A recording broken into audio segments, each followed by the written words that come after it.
Domini, amico es opportuno amicius. Oh, hello! As you know, I'm Santa. Captain Cinema isn't here because he's been naughty. He sent out nude photos of himself as Christmas cards, and that's a big no-no. Tasteful, now let me out of this bag, you fat bastard! Ow! That's why you're on the naughty list, Captain. Today I decided to bring out a Christmas classic. Something I know Captain Cinema would never willingly review. Home Alone, the pride of Chicago's Christmas movies. A movie much like the story of the brave little tailor. In spite of his size, he must use his wit to stay one step ahead of stranger danger. A great moral for the boys and girls of this generation. Sure, Kevin might be the youngest of his family, but he has the spirit of a lion. Shouldn't he be on the naughty list too? Shut up! Kevin redeems himself and protects his home, and it has a happy ending when he's reunited with his family. It's a great movie filled with all the heartfelt joy and embodiment the Christmas season has to offer. Wait, what's going on? A distraction from your lame review. I'm Chaz Klimchak, and you're watching me on Captain Cinema review one of my favorite Christmas horror movies, Home Alone. Where are you going? We're gonna miss the plane! Like most horror movies, Home Alone is full of generic characters who make terrible decisions that lead to a horrifying situation. In the hustle and bustle to get their overpopulated family on a plane to celebrate a Christian holiday that they hijacked from the pagans, they forget all about the weakest, most helpless, and least likable member of their tribe. Be forgetting. Our troubles will be ours. Kevin! Home Alone. Suddenly, the family realizes they care, and the victim they left behind realizes that he doesn't, and takes his victimhood to a whole new level by making preposterously bad decisions that could only be the result of an American child mimicking American adults. This is my house. I have to defend it. Joe Pesci stars as a G-rated version of every character he's ever played, and Daniel Stern is a less spazzy version of the guy he played in the mid-'80s horror entry, Chud, which also stars John Hurd, who plays the generic dad in this film. For those hoping for some comedic relief, John Candy makes a brilliantly dark comedic appearance, saving what is otherwise a cookie-cutter film inspired by capitalism and fueled by a ton of nondescript character actors and an unknown child star. I'm gonna kill that kid! Gus Polinski, Polka King of the Midwest. If you have to get to Chicago, we'll gladly drive you. Why'd you take your shoes off? Why are you dressed like a chicken? Home Alone contains scenes of violence perpetrated by children against adults, but since it was mistakenly marketed as a light-hearted family comedy, and since it looks exactly like what American Christmases look like anyway, the censor board let it slide with a PG, which means kids can still watch it and Santa won't spite them for it. Are you here all alone? I'm 8 years old. You think I'd be here alone? I don't think so. Directed by Chris Columbus, coming November 16th. Ah, Chaz, I remember you. You were always a nice child. A galactic remote control? Cool! That's not your remote! 1-800-Frankston. Did you just call somebody? Oh yeah. Oh yeah. I got the feeling alright. Oh yeah. Come and tell me what a naughty boy I've been. Hello! Hello, Captain Cinema. How are you? What? I wasn't looking at porn. As if I would look at porn. I mean, come on. Don't be so silly. I wasn't looking at anything naughty. I was actually reading the Australian Gardening Encyclopedia. Actually, no, I take that back. I actually was looking at porn.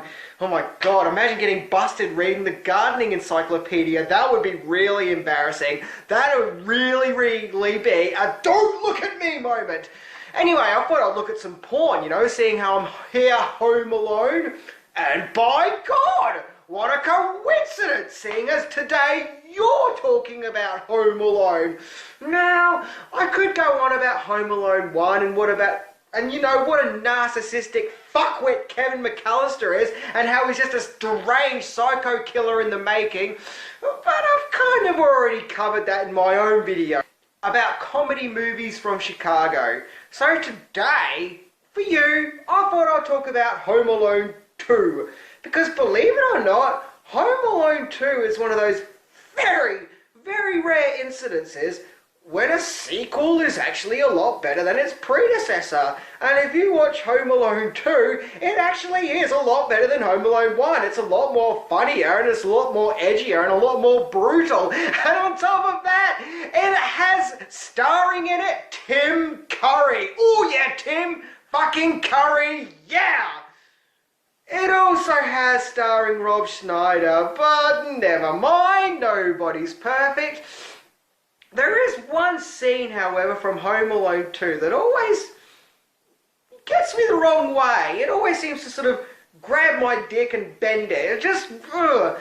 Anyway, in Home Alone 2, there is a character called Duncan who owns a chain of toy stores called Duncan Toys or something like that.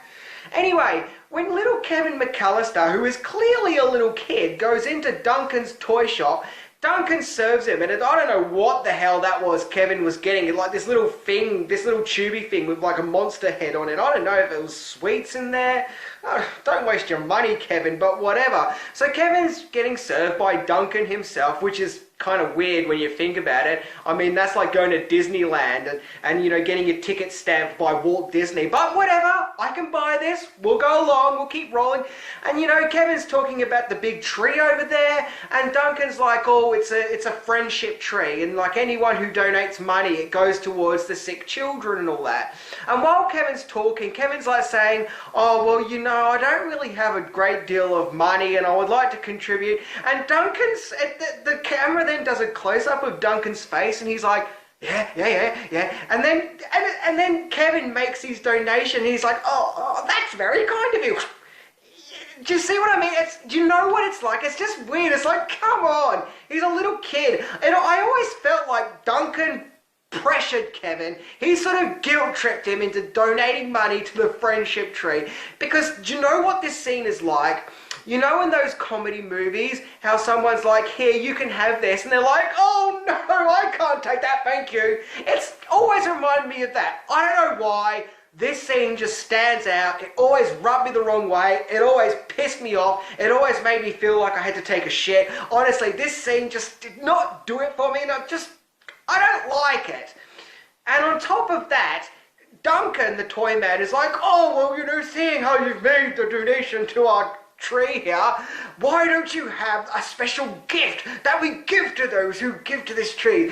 It's these friendship doves, and it's like these crappy little plastic dove things. It looks like something that it actually looks like a Christmas tree ornament, which actually it was a Christmas tree ornament. Anyway, so he gives Kevin this, like, two little crappy doves, and it's like, come on, this kid just donated the last of his pocket money to your tree to save kids. Can't you at least give the kids some Teenage Mutant Ninja Turtles or something? Tight ass? Yeah, Duncan's a tight ass, but apart from that, I thoroughly enjoyed Home Alone 2. By the way, the crazy pigeon lady is sexy. See ya. I agree, the pigeon lady was sexy. As far as reading from the Australian Gardening Encyclopedia, no harm in that. Check out the paintings by Georgia O'Keeffe. As far as reviewing part 2, it's okay. Australia's ahead of America by 17 hours. Thank you for those kind words about me on your last video, Minty. This movie exemplifies the true spirit of Christmas, and everyone should run out and buy it. Hey, did you know there are other people in here with me? Hello, I'm Captain Cinema. What are you in here for? How about I wrap your asshole around a venti red Starbucks cup full of piping hot Oprah chai? Sorry, Cap. Guess that'll teach us to say happy holidays to Kirk Cameron. Not that I'm faring much better on the other side of the politically correct continuum. The only reason I'm watching Home Alone tonight is because the social justice warriors in Asheville banned the Nutcracker for cultural appropriation. So instead of Arabic and Spanish dancers respectively cutting Footloose in praise of coffee and chocolate, Not that we need encouragement. My friends and I are stuck with basic white people doing basic white shit for basic white reasons and getting basic white results. And it's set against the most basic white attitude toward Christmas ever committed to celluloid. Anyway, gotta wrap with a Krampus. This is Danny O of the Southern Women's Nymphomaniac Glee Club reminding you all to stay unsheltered. After all, you never know when you'll need your creepy neighbor to rescue you from a bad Joe Pesci performance. Nymphomaniacs, it's a Christmas miracle. Stop that. Stop that now. Stop that. What's going on now? Oh, hi, Santa. Merry Christmas. Oh, hello, Jordan. You're always a good boy. Where's Captain Cinema? I thought I heard his voice. He was naughty, so he's in a bag right now. Well, that's not nice. You should let him out right now. Look the other way and I'll put you on the nice list. Oh, I'm on the nice list? And you'll stay that way. Ah, screw him. He'll be fine. I was kidnapped by a crazy Twilight fanatic before, so he's okay then.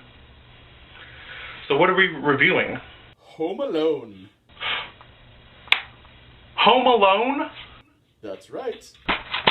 One of my favorite Christmas movies. Ah! I'm so excited. Yeah, Home Alone's been one of my favorite Christmas movies ever since I was a kid. There's just something about it that just completes my Christmas season. As a kid, I loved it because of, Kevin would annihilate the bad guys. But now I love it because it's nostalgic and I'm old as shit. How old do you feel?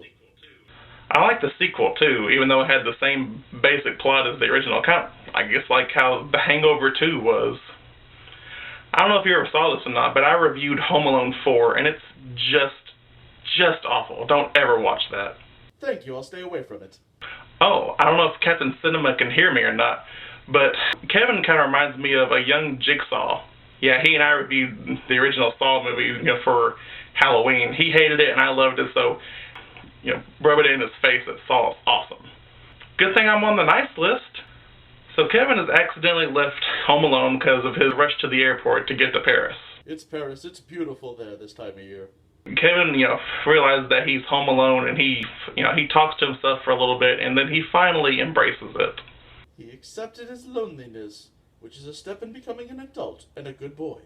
Meanwhile, Kevin's mom gets a hold of Officer Ballsack and asks to send a cop over to check on Kevin. I'm not even joking. If you listen very carefully, his name is Officer Ballsack. I caught that, and it was hilarious. Be hilarious if his first name was Harry. So Officer Ballsack sends a cop over to check on Kevin, but unfortunately the cop doesn't address himself as a cop. He just knocks on the door. A cop should say, "Police, we're the police, is everyone okay here?" Instead, naturally, Kevin thinks that this, cop is Old Man Marley, a shady neighbor who had rumors circulating about him that he killed his family. That's not very nice of him.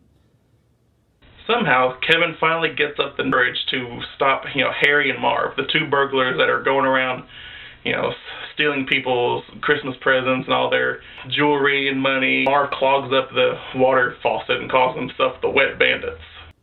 I ought to take my belt off right now and beat him with it. Kevin goes home, makes up this battle plan, and thinks of well-thought-out traps. What kid in the right mind would think to do all this stuff? I mean, when I was 8 years old, I could barely do math. Still can't. Shut up! I was failing math. I sucked at it. I couldn't do all that stuff. It's crazy. Oh, another thing.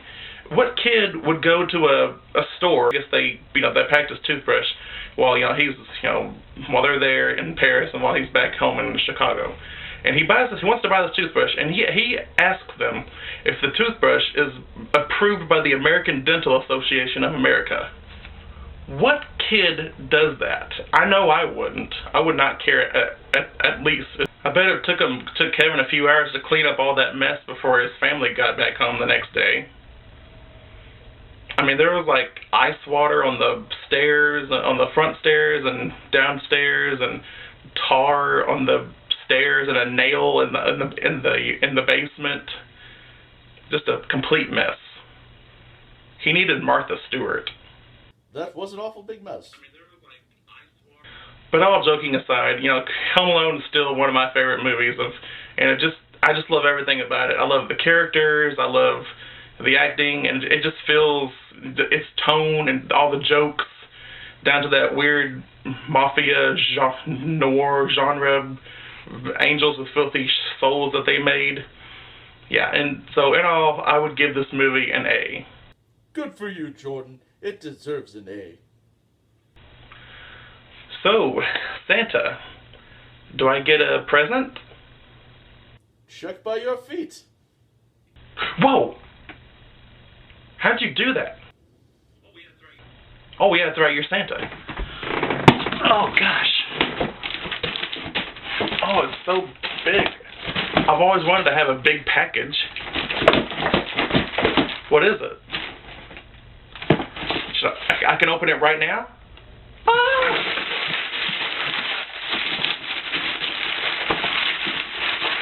So excited. Oh gosh. I hope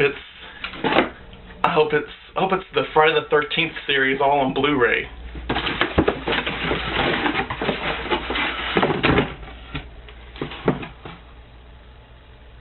You bastard. Twilight, the book. That's not my gift. You know I have nightmares, right? About that crazy Twilight fanatic kidnapping me and forcing me to review all those Twilight movies, and now you give me Twilight, the freaking book. That wasn't what I got you. Wow. Thank you, Santa. Did you?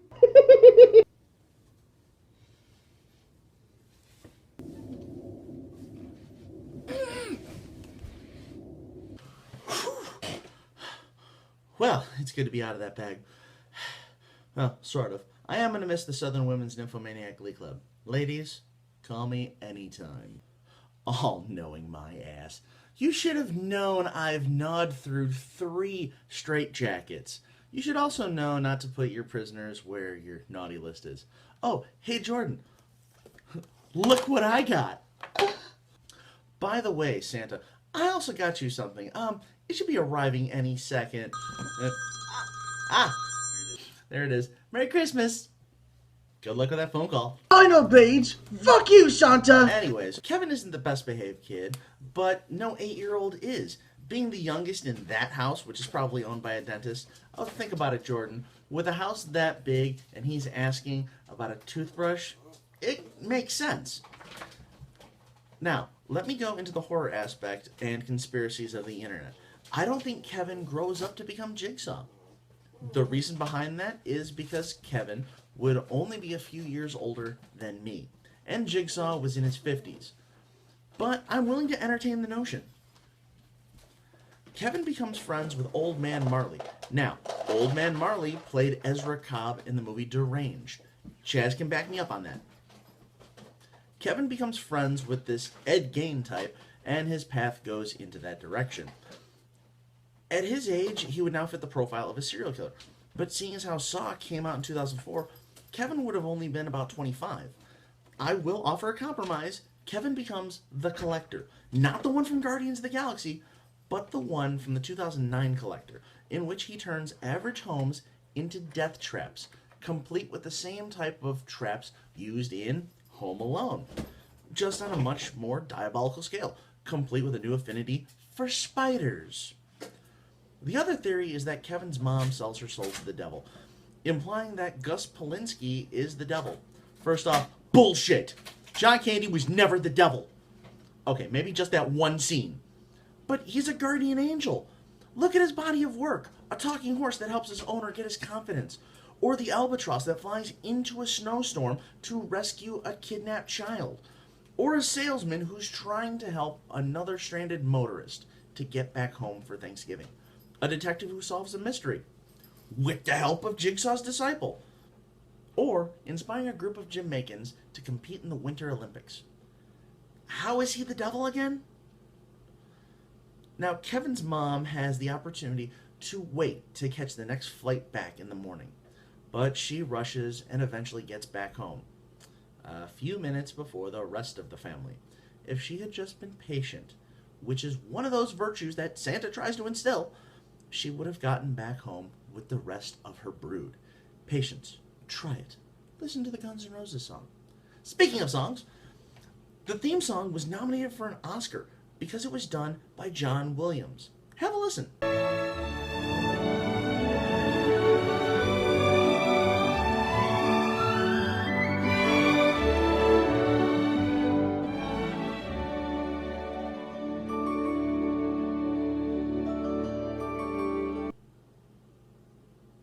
Wait a second. Did John Williams just reuse the same song for 3 movies? Did he change the tempo and octaves for Jurassic Park and Hook, but keep the same music from Home Alone? Nah. The cast was actually decent. Not the main cast, but the supporting cast, like Big Pete from The Adventures of Pete and Pete, Phoebe from Beakman's World, Taylor from Behind the Mask, Ben from Blue Ruin, of course Wallace from Scott Pilgrim vs. the World, and a United States Judo Olympic contender. Nope, I'm not mentioning that one at all. Now I see now that the movie does represent its time and how fleeting it was. How if they paid attention to the most famous John Hughes characters and just stopped to look around, this entire debacle would have been avoided. Through all the picking on this movie, it's actually kind of sweet. Kevin learns the value of family, friendship, and neighbors. Sure, he's kind of sadistic for a kid, but not as bad as in The Good Son. There's plenty of Yuletide crap out there, and this is one of the better ones. Because it is a Christmas classic. I'd say check it out. That's just my opinion. But Merry Christmas, everybody. I will see everyone next year. Thank you so very much for helping out. Merry Christmas. Now everyone, sing!